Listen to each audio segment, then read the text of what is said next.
après 3 verres, on dirait, mais ce type, il faut le jeter dans les oubliettes. Mais vous savez, Dominique, vous dites pas n'importe quoi, mais on voit votre émotion depuis je une heure maintenant. Je fais attention à ce que je dis, Ashley, parce que j'ai une mission ici, qui est une mission de journaliste, et je peux pas dire n'importe quoi.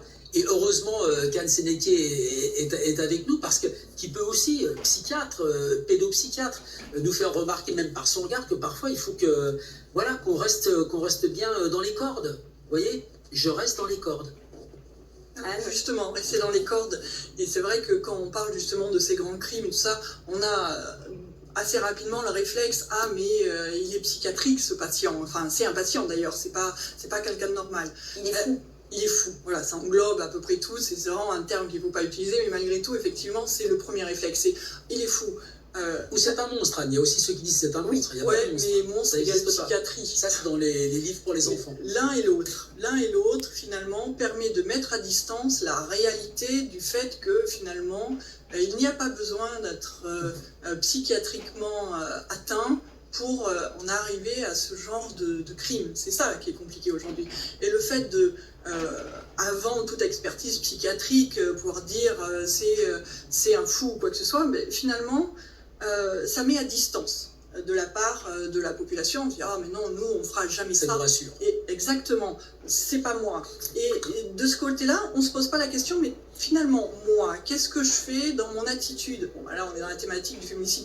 Qu'est-ce que j'ai comme attitude vis-à-vis des femmes, dans ma famille, à mon épouse, à mes filles, à ma sœur, mais aussi à l'extérieur. Et du coup, le fait que finalement ce sont des fous qui tuent les femmes, eh bien ça m'évite de me remettre en cause moi. Et dans ce qu'on évoquait tout à l'heure avec Jérôme Moreau sur cette nécessité d'aller chercher justement les déterminants du pourquoi il y a cette violence faite aux femmes, il faut que chacun d'entre nous, que ce soit femme ou que ce soit homme, nous posions la question qu'est-ce que l'on fait nous individuellement dans l'amélioration de cette relation homme-femme au sein de la société.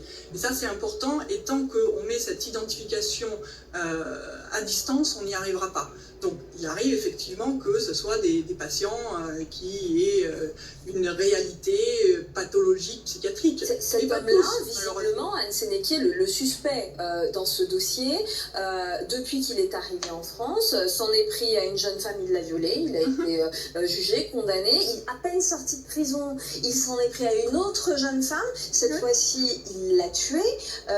C'est difficile de se dire que cet homme n'est pas un monstre.